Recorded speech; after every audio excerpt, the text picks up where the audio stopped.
What's good, y'all? Welcome back to an episode of Sport Exposure Podcast. As you guys know, we are here to create a safe space for student athletes, past, present, and future. Also exposing our journeys, our experiences to inspire the next generation of student athletes. Today we have Aisha Foy here to share her story. I'm really excited to hear about it. You want to introduce yourself? Sure. My name is Aisha Foy. Born and raised in Virginia Beach, Virginia. 75. Yeah, you already know.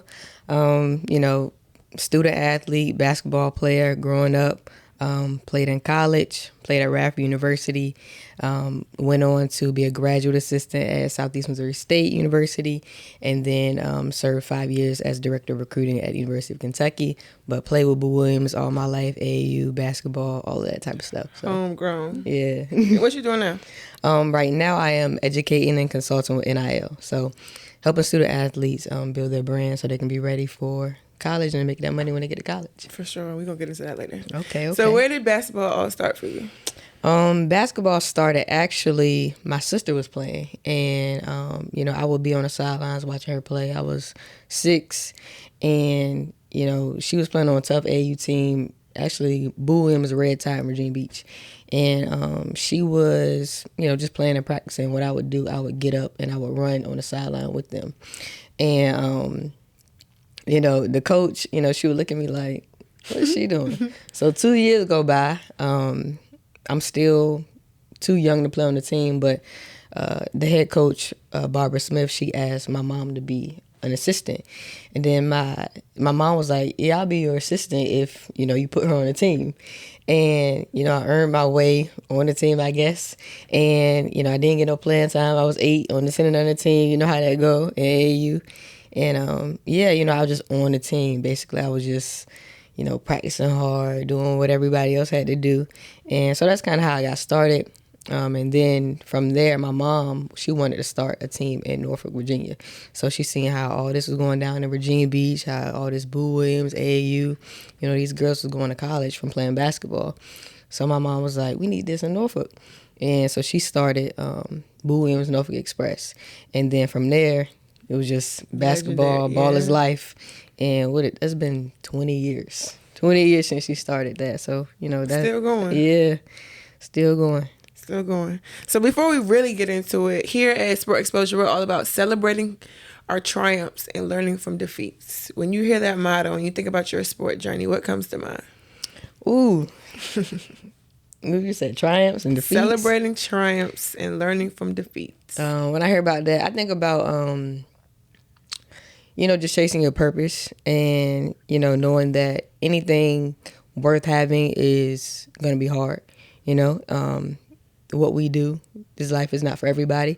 And if you want to be a role model in the community, if you want to have a story to tell, you got to be able to overcome something, because who's going to listen to somebody that hasn't been through things? So if you want to be a leader in the community, if you want to help other people get through what they need to get through, you got to go through it.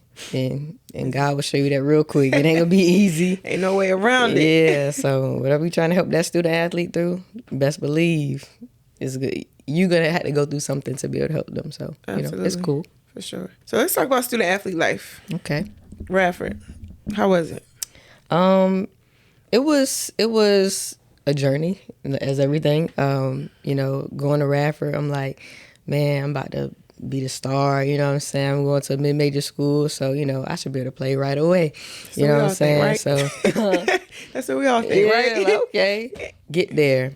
And I talk about this, like, you can train physically for the next level, but it's really a mental thing, right? So, I got there and, it's not as easy as, I thought it was going to be. Like, your talent doesn't get you playing time. Your talent doesn't get you the ability to interact with the coaches or to be coached and to overcome the adversity that you have to go through on a, daily basis. So, it was rocky to begin with.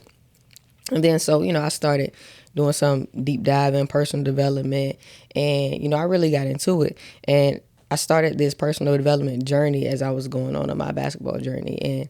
And as I was working on myself, basketball became easier, right? So, but anyway, it was fun. It was a big learning experience, definitely learning about myself. I love higher education. I love college athletics. And because of what I went through when I was a student athlete is, why I love it. And I think everybody should aspire to go to college because it's an experience that you can't be duplicated. You know what I'm Absolutely. saying? So, yeah. So what did your journey look like when you was going on that personal journey? Because you said that finding yourself helped basketball get easier for you. Mm-hmm. And was that your freshman year, sophomore year? It started my freshman year. And what did that look like? It really looked like, so we all have this vision for ourselves, right? You think that you're going to be this person, or you think that you're going to be presented to the world this certain way. And then you reach a point, you like, I don't feel like I can be that, right? So you start asking yourself, like, what does a leader look like? What are my behaviors, the way I'm interacting with my teammates? It's not what I envision myself to be doing, you know what I'm saying? It's not how I envision myself, confusion, anger, just coming out in ways that you're like, wait, I did that? Or, oh, that's not how you're supposed to do things. So, really just taking a deep dive and like asking yourself, who do you want to be? And then asking yourself like, okay, I'm not displaying that. For example, let me give you an example. So a goal that I had was to be more coachable, right? So one thing I did was anytime that I felt like in practice, we in practice, and anytime I felt as though I wasn't being coachable, or it was a time where I might have lost my temper or something in practice, right? I would go back in the locker. I'd be like, and document every time I lost my temper or said something back to the coach. And then, I would work on it and try to do it better. One thing I did, I made a things you suck at list going into it might have been my sophomore, my junior year, things you suck at list. And, wrote down everything I sucked at, listening, being understanding with other people's emotions, caring about people, like, just things that I wrote down. And, every day I would like attack that list. Like, okay, oh, you did this again. Oh, you did that again. Oh, you did that again. And it really correlated with the way I got through practice. And of course, you do good at practice, you get playing time, right? So it correlated through everything I did with my basketball experience and also off the court as well. What caused you to go on that journey? It had to have been an event. Something wasn't going right, because that's a journey that I know I didn't go on until maybe 2-3 years ago myself. But it stemmed from something. Yeah. Like something tragic happened in my life. Like, oh, I got to find myself. But as you're talking, you said you went on this as a freshman. Mm-hmm. And you're still finding yourself. You're still growing into some things. You're still growing as a student athlete. You're still adapting. So what was it that triggered you to go on this journey? Have you ever felt like you lost yourself, or like you reached a point where, I would say just, okay, playing time, right? It's a frustrating process when you are, you've been playing basketball your entire life, and for whatever reason, when you get to college, it's just not working. Like, that basket is different. The practices is, it's just like, what world am I in? And, when the vision for yourself is not matching how you are showing up, you want to ask questions. A big thing that happened to me was I was invited to a leadership development conference.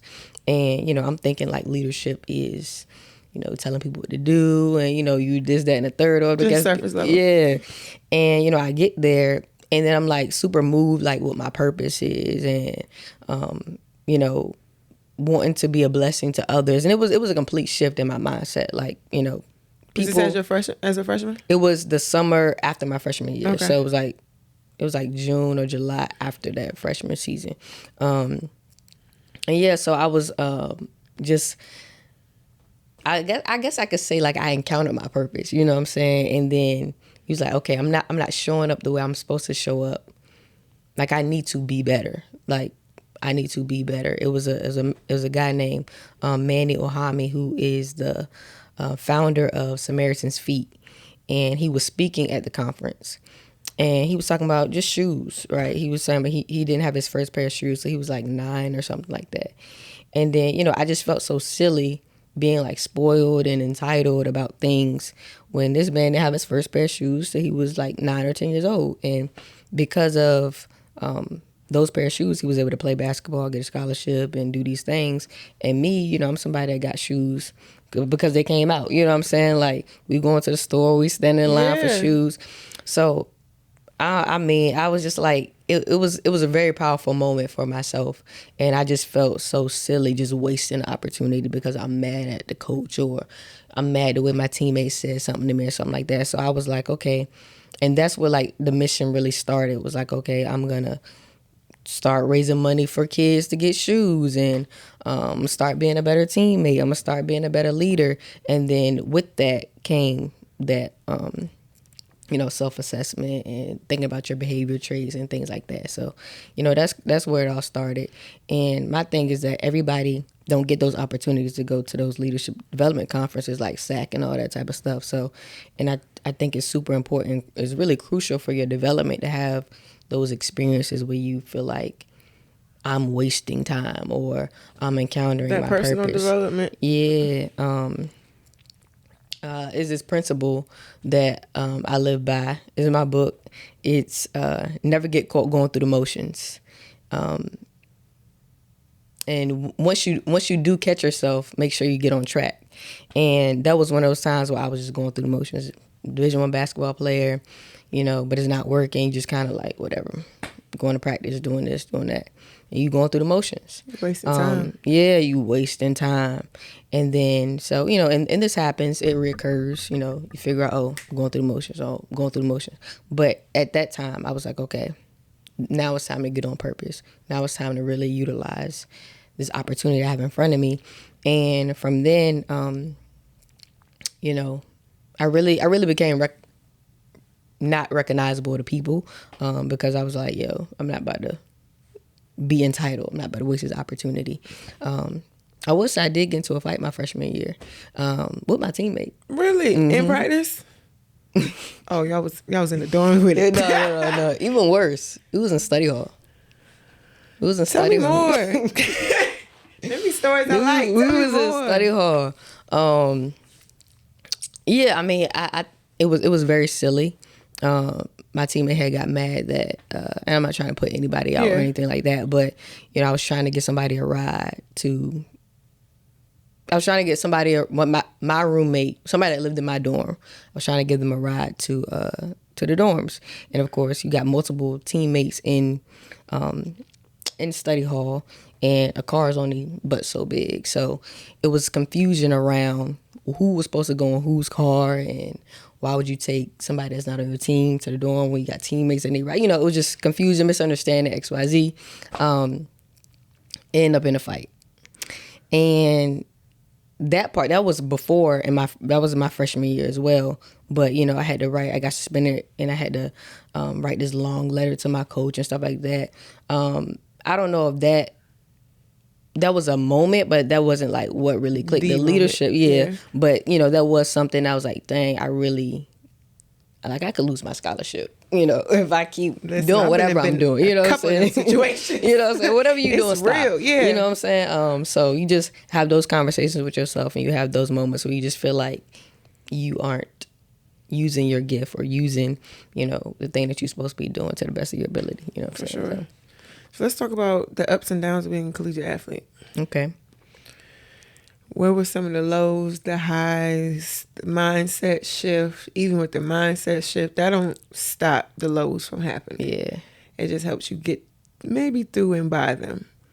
But they don't stop because we got injuries, we got coaches, we got teammates, we got playing time, and you're used to playing ball on a very high level.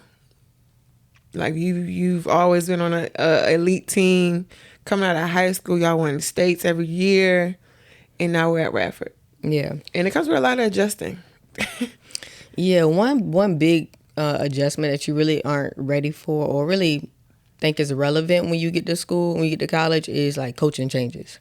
You know, built a relationship with the coach that recruited me and I signed with, and you know, probably about 5 years or so, even before getting to Radford, I built a relationship with her. After my freshman year, she was let go.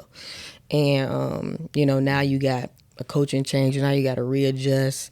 And, you know, you got somebody that comes in, and sometimes coaches come in with the mindset that whatever was happening before I got there is not going to work. So they come with a mindset, you know, clearing house or changing everything. And, you know, me, I'm like, I want the problem. I don't know what you talking about. Like, don't come in here trying to change. We were trying to tell, you know, the kids, like, it ain't the kids' fault, it ain't the players' fault, whatever the case may be. I don't know what happened in that administrative meeting. I don't know what the expectations that didn't, you know what I'm saying? I'm just here to play basketball and get education. So don't treat me like I'm the problem. Yeah, you know what I'm saying? Which could be, you know, could be players, could, of course, culture has a big thing to do with the reason why coaches get let go. But, you know, I'm just not with putting that energy or the attitude toward the players. You know what I'm saying? You're already in a vulnerable situation. So that is something that I had to go through. Getting used to that. And I played, the woman that recruited me, she was a black woman. Her replacement was a white male. You know, I don't care who I play for. I played for a white male since from 10 to 15, you know, things like that. So that really didn't matter, just the fact that you didn't know the person or you didn't have a relationship with the person. So, you know, so adjusting to that, those are some ups and downs. And then when he came, first year, my sophomore year, we was 7-22, 7 wins, 22 losses. Yeah. So that's my sophomore year, 7-22. Imagine that. That's rough. Yeah, imagine that, you know. So, and losing is not fun, especially when you're used to winning. And then at the college level, you know, the coach, they have their pressures. You know, they putting it on you. Yeah. People looking at you like you crazy and things like that. You just like, you know, even for yourself, you just like, I'm not trying to lose. Like, I'm not a loser. So that was tough. How'd you get through that? And still maintain the leadership? Because I was fresh off that leadership conference. Yeah. That was actually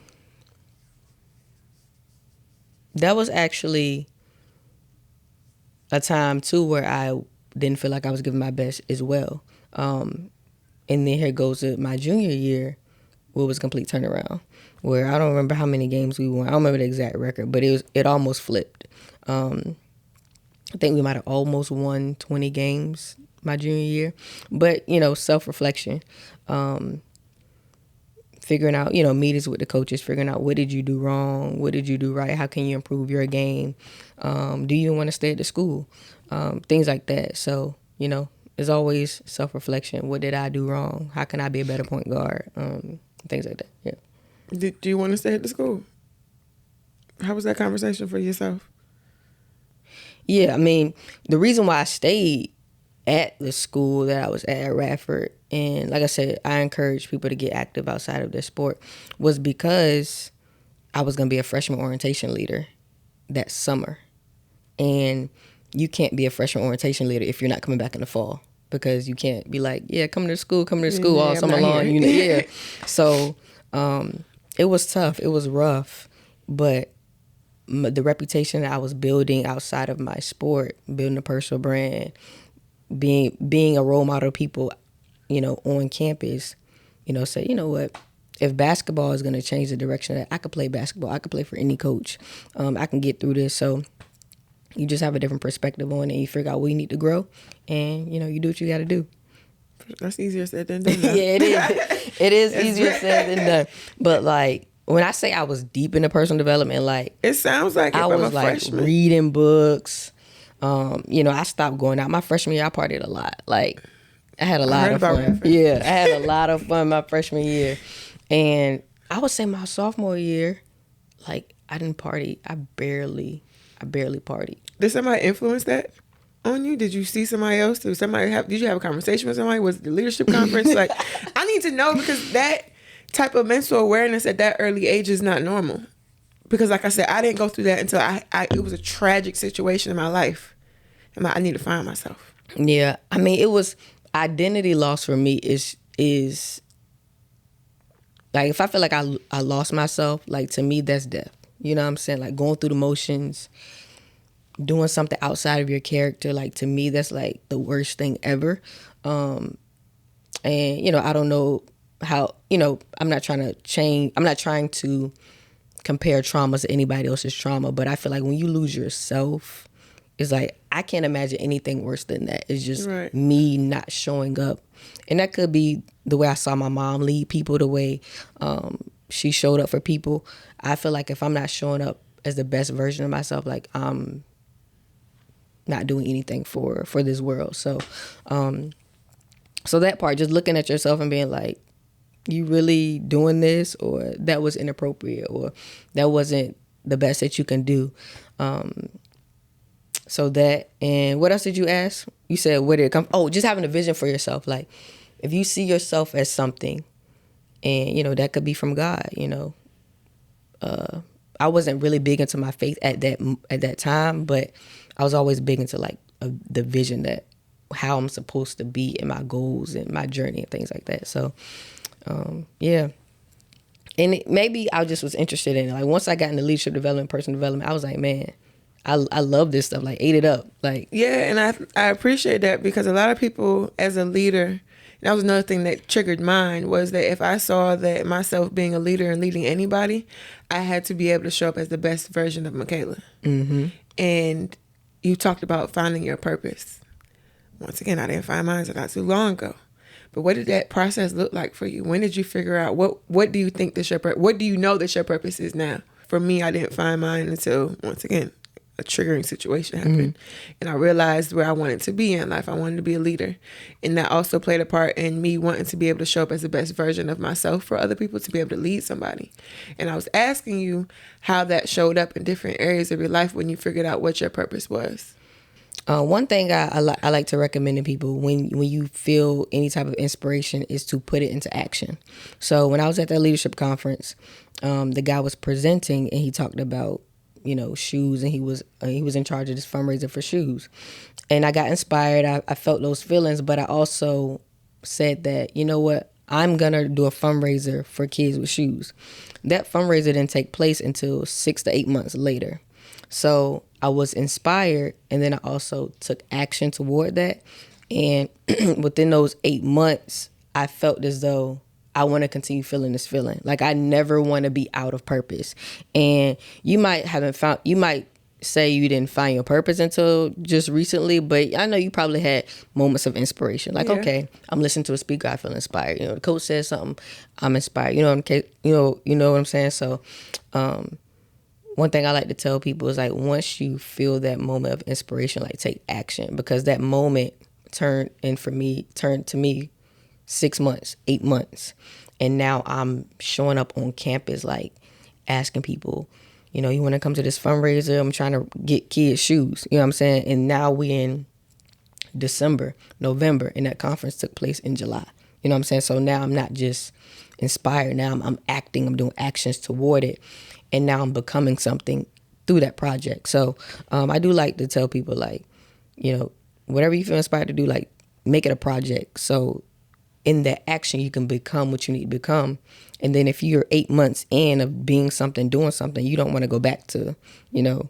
Exactly. Once you known for raising money for kids to get shoes, now you want to be, you know, drunk at the parties, you know what I'm saying? It's like, dang. Won't look And not too saying good. I ain't never do anything, Right. you know, the rest of my college career, but it's like, now you got a reputation that you got to maintain. More now it's mindful. like your brain. Now it's like, it's not just basketball. Like, I'm inspiring people on campus as well. People on campus is looking up to me, so I can't just be out here acting a fool. You know what I'm saying? So, What would you say your lowest moment as a student athlete was?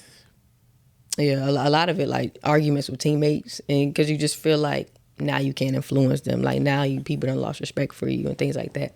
And as a point guard, that's important. Yeah. It's like, you can't You're supposed just to be the floor general. Yeah. It's like, all right, you mad? I ain't gonna pass you the ball. It's like, you can't even do that as a point guard. Like, Yeah. because that's gonna be obvious.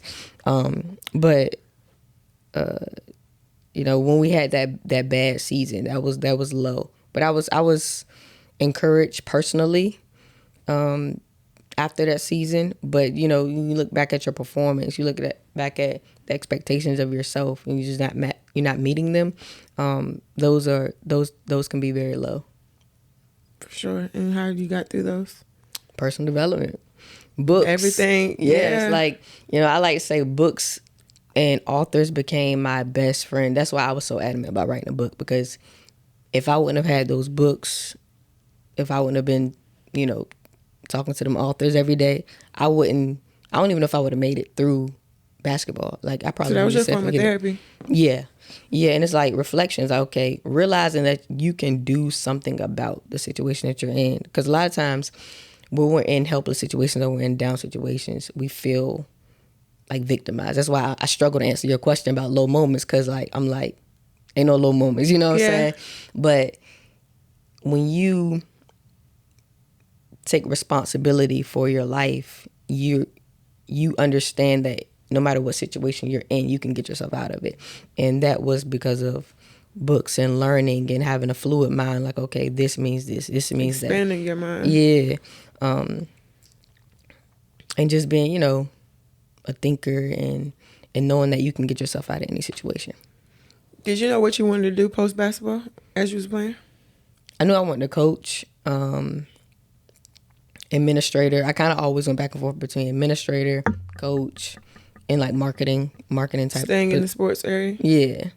And how did you land your first coaching position? That was actually by accident. Because nothing happens by accident now.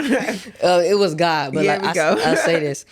It was, I was going in this direction and I ended up going in another direction. So, a question you asked me earlier was what stemmed me going so hard for my future.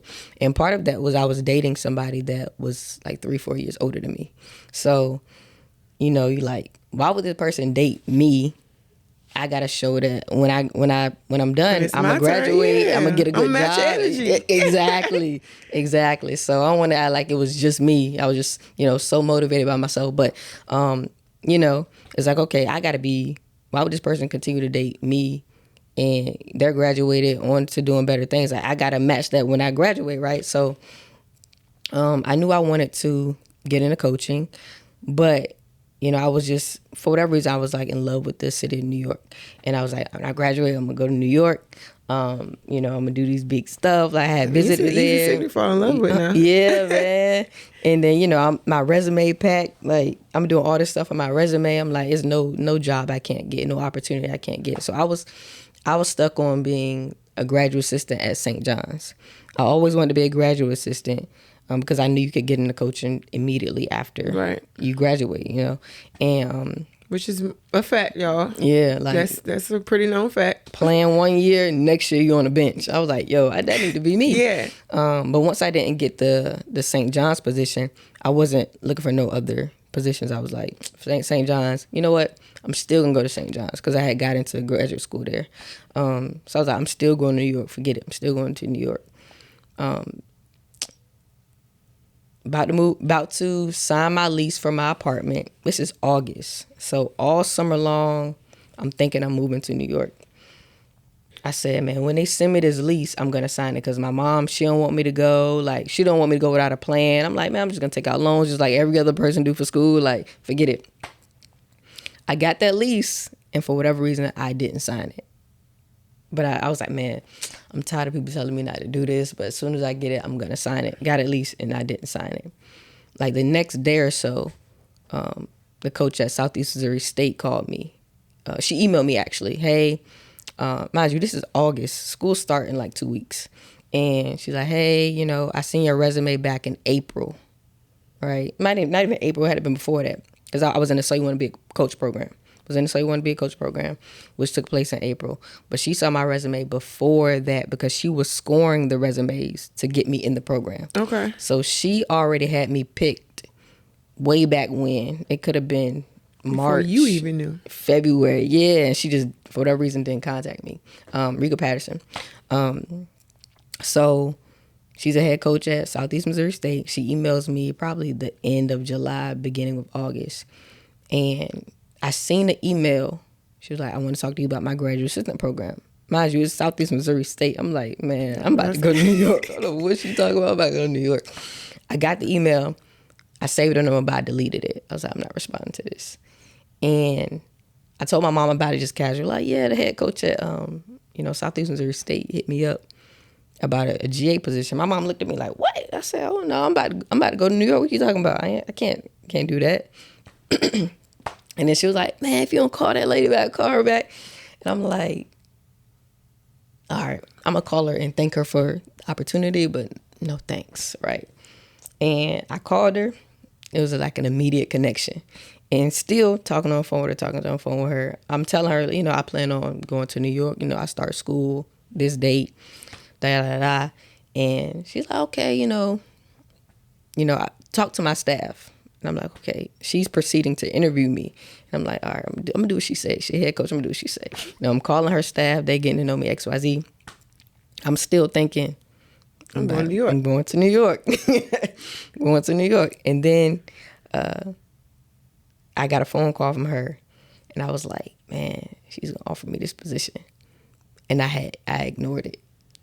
And I prayed about it. And then the next day I had called her back and she offered me the position. And I immediately took it because, and during this time was like the lease coming. I didn't sign a lease. She called the next day, offered me the position. And, shout out to God. Yeah, shout out to God. So it's crazy that you asked me that because, like I said, like, you got your plan. You think you about to do something. And you got this dream. And, she pulled my resume in February, March.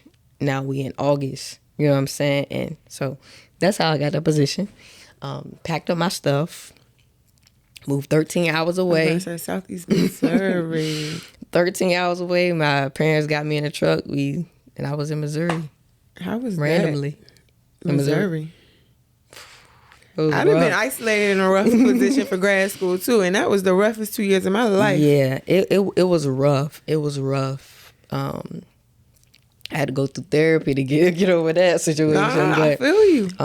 Not only was it rough as being in Missouri, like being in Missouri wasn't that difficult.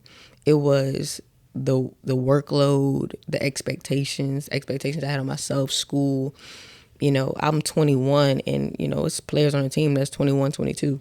You know what I'm saying? And they're looking at you. Yeah, and my boss, she didn't play. So like, and I'm so thankful that I got to work with her as my first experience as a coach because, I double check everything. Like my attention to detail is on point because of working with her.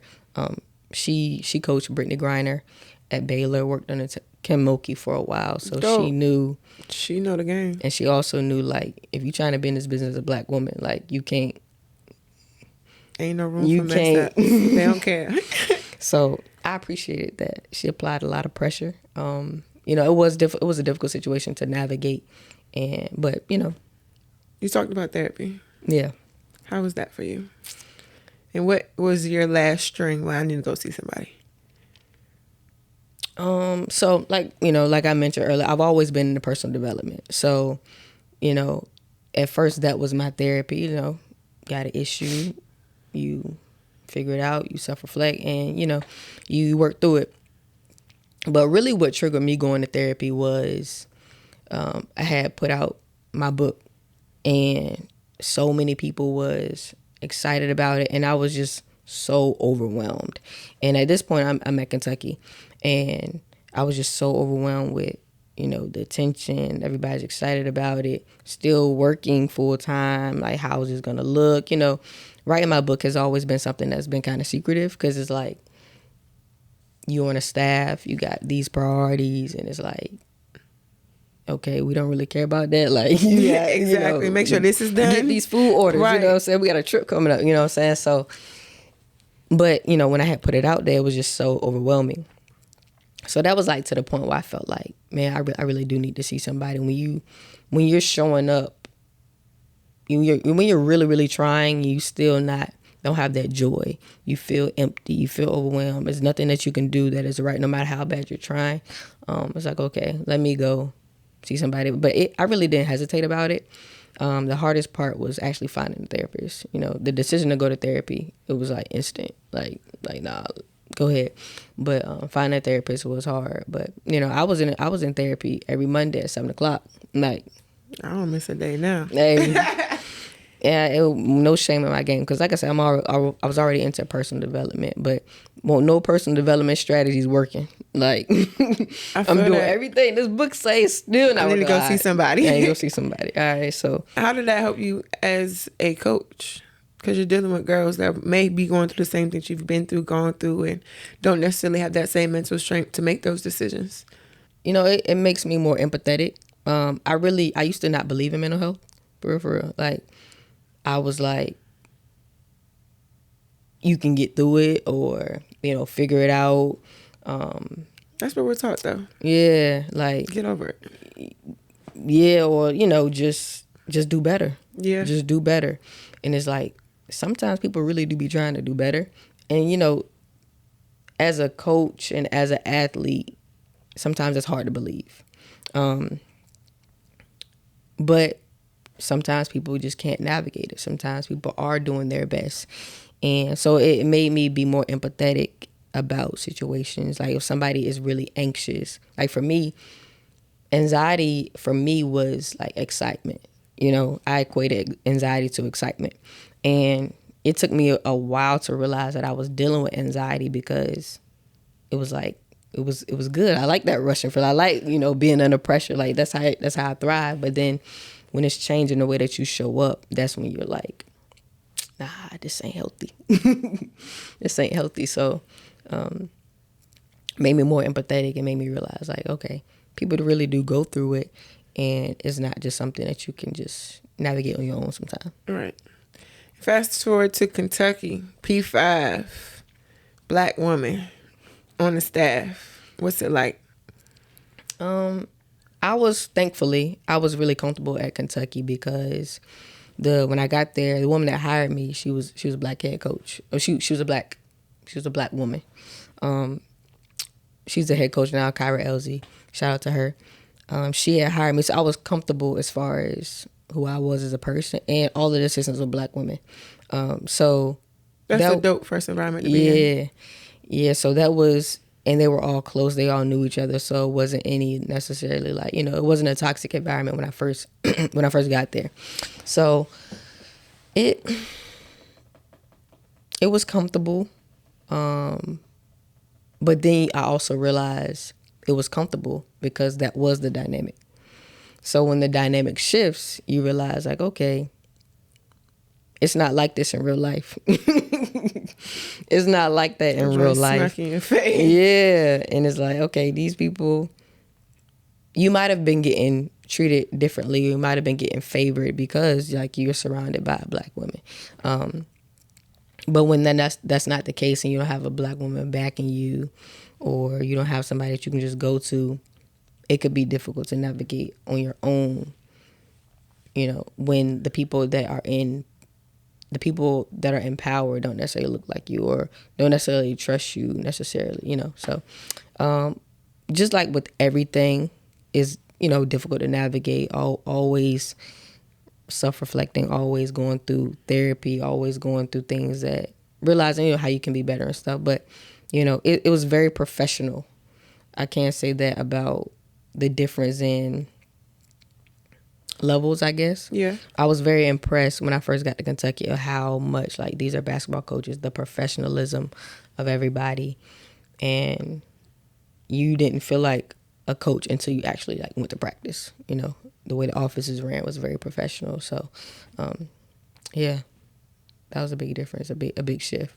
What did it mean to you to be a black woman in that position at that level? I was lit. It was very exciting. It validated. That's huge. Yeah, it validated my skill set. It gave me confidence that like I knew what I was talking about, because I was talking about, at that point, I was talking about social media, branding, using social media to recruit, and that's kind of really how I got the job, was because I showed myself as an expert in that field or that, you know, that area. And, you know, it worked. You know, it was something that I saw.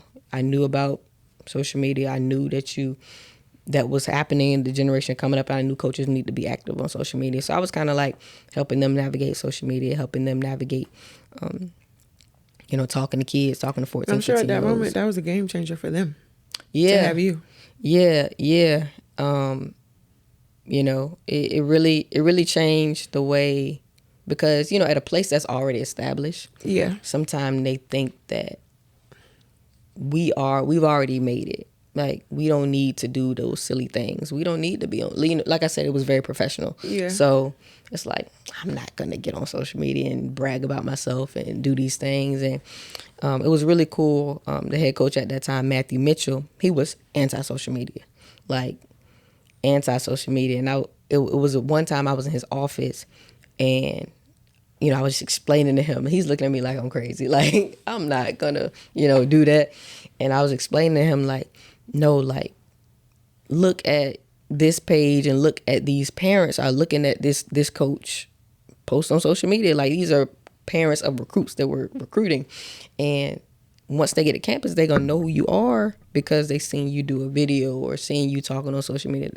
And then in that meeting, it clicked for him. And then from there, like, he was excited about social media. Like, we would do posts every week and things like that.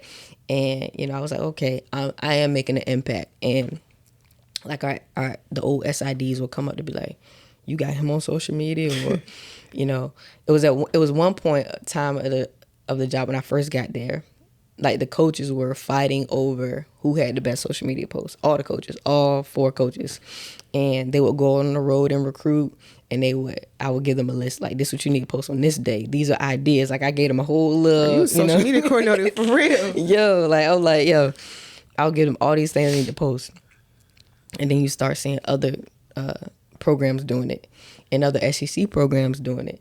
And every day our coaches were posting something. They would get back on the road and be like, I did this post, I had to post it better than you, da. And then I would even give them grades. I was like, okay, this person posted, you know, 3 times a day, check. Like, they get an A+, and I would grade all the coaches.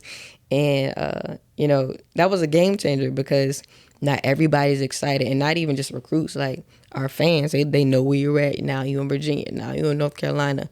Do we got any good recruits out there? So it engages the community and also engages recruits, of course.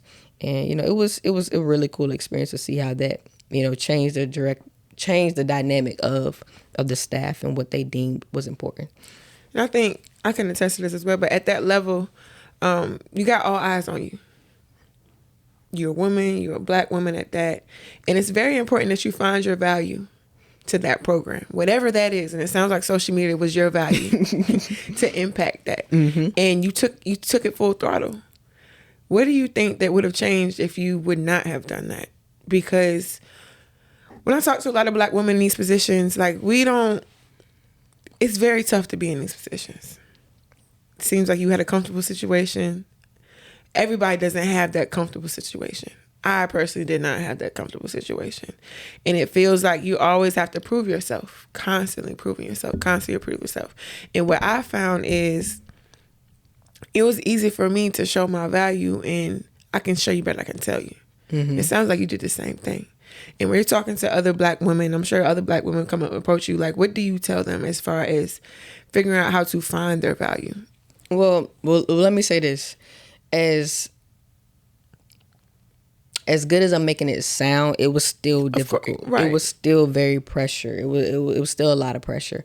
And that's when I started going to therapy, was when I got to Kentucky. So I had a huge case of imposter syndrome when I got to Kentucky. The whole time I was there, that whole 5 years was tough. And I probably got comfortable within myself probably the 3rd year, maybe even 4th year. So it was difficult internally. I just built the skill set to make me be able to stand out. But I do tell people, always do self-work.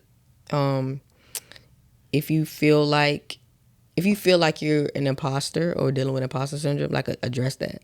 Because as soon as I put a name to it, I was able to address it. So now I start being solid within my mind. I start, you know, really, like, stand 10 toes down. Like, we say that, but, like, that's a real, like, literally put 10 toes to the ground and, like, kind of, like, posture yourself like business. You good. Like, nah, you're walking in this meeting and you're good. So I do think that being prepared and having a skill set to carry you, because, like we just discussed, like, I was making an impact. I was doing well. You know, I was making a difference and finding where I can add value. But I still was, you know, feeling some type of way every day. So if you can have a skill set, something that stands out, that can carry you through the personal, and you know, when you get comfortable in what you're doing, you know, deal with that personal. You know, make sure you like, okay, your confidence can match. Your confidence, the way you feel about yourself, can match the way you are showing up. You know, so that's important to do as well. Your most challenging moment as a woman, a black woman in sport, at any level? Shoot, every day. Now I'm playing. Nah, I feel that. For real. I feel that. It's challenging when you're not getting like respect or the recognition you know you deserve. When you are working your tail off, you're producing results, you're changing the dynamic of the way these coaches think, which is hard. And people still try to play with you. And you still gotta be like professional. That's why I got out. I couldn't stand it no more. Man, like, you know, it's been a situation, you know, at work, you know, where, you know, I lost my cool. It's like when you lose your cool for like let's say 1 minute. And now everything that you don't work hard for is like, so you forgot when I was being graceful towards you. You forgot when I was being patient. You forgot when you was venting to me about how you didn't like this person. Now this person is good with you, and now I'm the villain. You know what I'm saying? It's just like one moment can... The angry black woman now. Yeah, like, what? It's tough. It's tough. And you laughing. Like, I had to laugh to keep from crying in them situations. Because it was something that smacked me. Because it's like, it wasn't anything that... You can't really be prepared for it. Like, you hear about it, you see about it, you see it on social media, but when you're in that position and you the one that gotta bite your tongue and bite your lip, I couldn't do nothing but call on God. Or when you fail to bite your tongue. You fail to bite your tongue, and it's like you're unprofessional. And and now you gotta kind of start back at square one, digging yourself out of that hole. And it's not like I just had a bad day, but we don't get bad days. We don't get bad moments. We're women. We can't get to be emotional. But in my head, like, yo, women are naturally emotional. Exactly. So if I tell you I need a moment, give me a moment. Exactly. Now if I spaz on you, she's too emotional. But that's what I'm supposed. Am I not a woman? Right. And I'm a bold person, so I don't necessarily recommend people to do this. But like, at a time where I lost my cool, you know, and the people around me was trying to say, oh, you just had a bad moment. Like, it was a time where I was like, nah, like, I wanted that person to hear what I had to say, because I had all these accounts where I was good to this person. I had all these accounts where I didn't lose my cool. I had all these accounts where... That's your integrity. Yeah, I'm like, nah, like... I'm not gonna cover it up. This is my response to that, because something else needs to be fixed. And yeah, like, you know, sometimes a paycheck not even worth it. You know what I'm saying? Like, sometimes, like... I feel that. That's where I was at. I'm doing all of this. I'm changing. I'm making an impact. I'm building new programs. I'm the face of this. I'm the face of that. Take me away. You wouldn't even have this. And this is what you're giving me. And I was just a graduate assistant. And that was just... As I'm talking to other women in the position in different areas, they're saying this is what it is, Kay. I'm like, well, I just not gonna make it, because it don't make sense to me. The things that we go through as a black woman in this industry don't even begin to be equivalent to sparing my mental health, my sanity, my family, it's just so much that goes with it. And that was a very tough conversation I had to have with myself. Like, hey, if you want to do this is what it come with. And that's why I'm grateful to have these conversations, because there's so many girls that want to be in our position, that don't understand what's on the other side of that door. It's on the other side of that smile. It's on the other side of that position. They work in at Kentucky. It looks great from the outside. But on the inside, it's tough to be in those type of situations. And it took for me to have conversations like this with other black women in the industry to realize that this is what it is. Like, to be a trailblazer, you gotta break the barrier someplace. And you know what's like even more frustrating? When somebody asks you to do something, like the boss asks you to do something, and you doing it is causing the disruption. It's like, I thought this was my job. You know what I'm saying? Like, how am I asked to do something that is not allowed? It doesn't make any sense. Yeah, and it's like people don't understand. And it's just like an ongoing, it's just every day. Like, I found, like, at Georgia Southern, that was the worst time of my life, grad school. For real. Like, just being in that environment, being the only black woman. And I'm 6 foot, and I look the way I look. Like, it's just every day was something. And I'm a very blunt, very bold. And I won't backing down to nothing. Like, so I'm at the table with the deputy athletic director, presidents. I'm going to correct you when you're wrong. Mm-hmm. Because you can't tell me I don't know what I'm talking about. Because y'all not used to it. Because I went to a HBC. I have more education and experience than you do. Mm-hmm. And that's what it is. Just like, as a graduate assistant, why am I fighting over what I know I'm qualified for? Even though I'm overqualified to be in a position. I took position because it was COVID. Mm-hmm. And why are y'all questioning my expertise when I'm showing you, like, you're thriving off of my expertise? Showing you.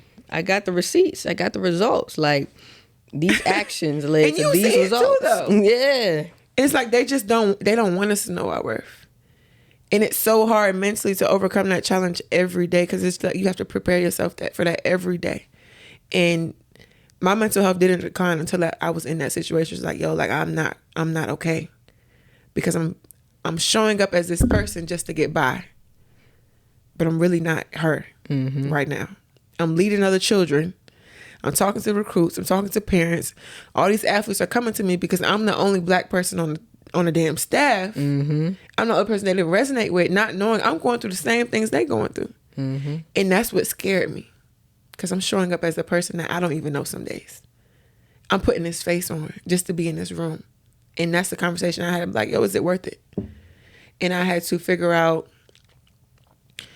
realize that there's other ways to impact athletes without being directly attached to these corporations. Yeah. Or these leagues or the school or the NCAA. Like, you still have the same impact, if not more, on your own.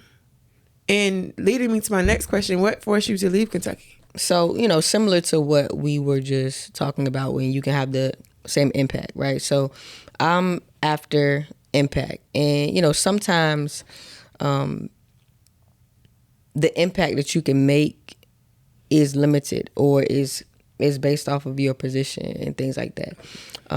You put it in a box. Yeah, you put in a box. And then sometimes, and this is not necessarily why I left, but this is an experience that I was having that was similar to what we were just talking about. But when you're put in a box, like, the kids see it, and it's like, dang, you think it's just a professional thing, but they recognize it. Yeah, too. And they respect you for being on staff, but, like, they don't respect you for, like, how you can really impact them, right? So, NIL came about, and of course that's my thing instantly, because I've always been studying business, right. Social media, business, marketing, all that type of stuff, like everything that student athletes can do to make money. I was doing that as a student athlete. That was, like, part of that personal growth journey that I was on. But I was just doing it because, it was good to do. Raising money. We ain't having NIL right, raising money, all those types of things. And, I'm doing education, helping them, and things like that. We're getting recruits, and, they have no idea what's going on with NIL. They don't know how it works. They don't know any of those types of things. And, I just felt as though this was something that I wanted to go all in on. I don't want to be necessarily limited on who I can talk to. NIL, and I'm speaking in general when it comes to NIL, administration doesn't have a clue, right? It flips at all the entire business model of college athletics. And, sometimes people operate in fear. And when I know the answer, I know the answer. You know what I'm saying? That could be a good thing. That could be a bad thing. Some people think it's bad. Some people like, oh, you think you know everything? Whatever. When I know the answer, I know the answer. And, I just didn't want to be limited on the help that I could give. And and not even limited rules wise, limited about, because, you know, things that I was trying to do, it was within the rules, but it was just like, we're scared to do that. We don't know what steps to take. And it's like, You don't want to step on no it's toes. really, all I'm doing is educating. Like, it's not. And I tell people, that's the biggest lack of with NIL. Yeah. I appreciate the fact that student athletes are able to make money, but I do not like the fact that the people that are facilitating this don't even know what to tell the kids. Have no clue. So you're putting all this money in these kids and mad when they blow through it. What are they supposed to do? Y'all don't even know. Like, what would you do with that type of money? And they just threw this money out there because it happened so abruptly. Mm-hmm. There was no knowledge. And that was when NIL fell directly under my position at Georgia Southern. For real? And even the compliance coordinator didn't even know what he was talking about. That falls directly under compliance. Why don't you know that? Mm-hmm. Talking about college athletics, like compliance, NIL, hello. And it also varies by the state. The laws, whether your parents are still claiming you, like, why? And I'm glad that you are in the position that you're in because it's needed. Because it's like the blind leading the blind with these kids. Blind leading the blind. Because they don't know what they don't know. Then we never really force image, branding. They don't know that stuff. They don't know what they see. Mm-hmm. They don't have people or personnel to really be put in a position to, this is what you do, this is what you don't post, this is what you should do, this is how you reach out from a business aspect. Like, because you're essentially running a business with your name. Exactly. So what things have you been able to see your immediate impact in the NIL industry? Immediate impact has been just giving the kids confidence that they can do it. It's not as complex as it seems. It's very individualized, right? So what you want to do with your NIL is what you want to do with it. It doesn't vary by school. Like a school might have a collective that work a certain way, but a collective is just one aspect of you using your NIL. So really just being inspired to take action and to use this opportunity as a way to like get your foot in the door with future opportunities and things like that. So that's been really good for me because I do one-on-one sessions and I just love the response of the athletes when they're excited about what they can do with their future. And they can see themselves outside of their sport. They can see themselves partnering with this company.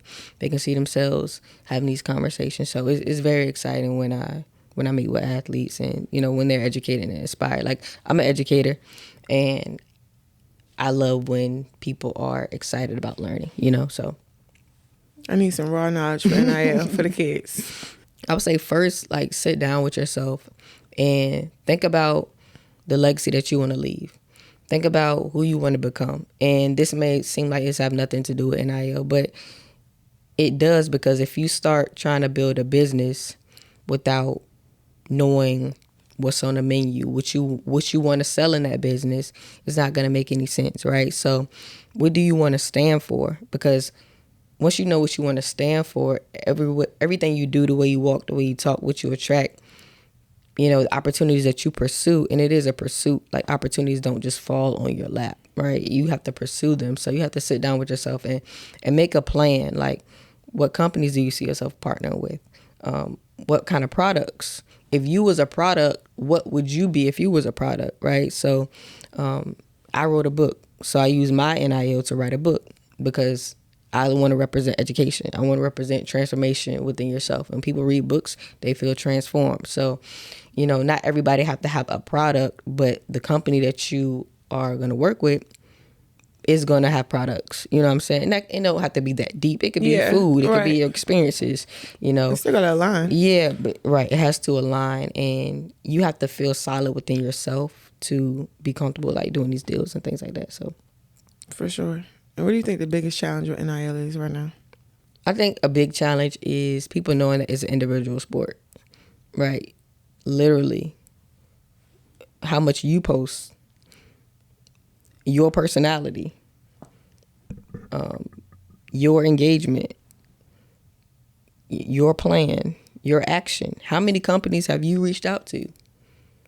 That is what's going to dictate your NIL success. Like, it's not going to happen out of thin air. The only time it happens, maybe out of thin air, or the opportunities come to you, is if you are top. Angel Reese, Yeah. Caitlin Clark, you know what I'm saying? Them people. But like, you know, even they had to start somewhere with it, but you know, just realizing that it is an individual sport. Just like you go to basketball practice, just like you have to study for a test, you have to work on your personal brand and be intentional about what you want that to become. Absolutely. And finally, what's the end goal for you? The end goal, I want to be a head coach.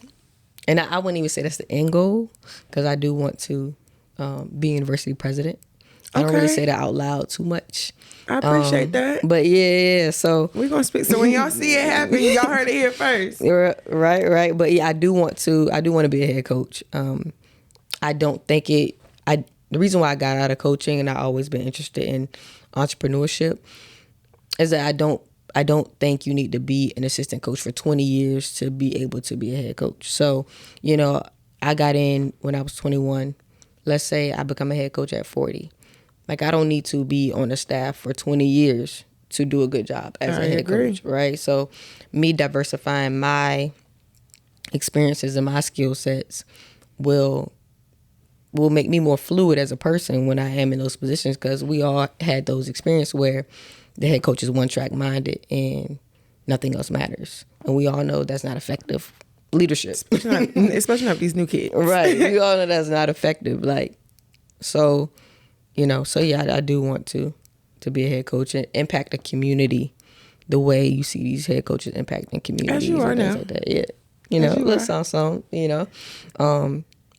But, you know, sports has a way of bringing people together easy. You know, all you got to do is say, come to a game and you can impact somebody and things like that. But yeah, I want to be a community leader, and I feel like as a head coach, you can do that pretty easily. And finally, as I said before, sport exposure is all about exposing our journeys, our experiences, and really something that you wish somebody would have told you. So what is it that you would like to expose about sports? It's okay to be yourself. It's okay to be yourself. What you're doing, the way you are, is not wrong. You just might need to go about it a different way. It may be a time and a place for what you're doing and how you're behaving, right? A lot of times, if you're doing something inappropriate or not within the means of a situation, people deem that behavior is bad or wrong, and it might have just been not that right time, right? So it's okay. What you're doing, how you are, is appropriate for these situations. It's okay to be yourself. Just figure out how to navigate the best version of yourself in the situation, right? It's not good to show up that way in this situation, but you can show up that way in a different situation. So, time and place. Yeah, knowing how to navigate yourself, knowing how to navigate the world with, you know, the best version of you. Absolutely. I like that. Well, thank you so much for sharing your story. Thank you for taking the time. I hope that there's a student athlete out there, aspiring coach, aspiring NIL, whatever it is, that gains something from this. And like I said, thank you so much. And we'll catch you guys on the next episode.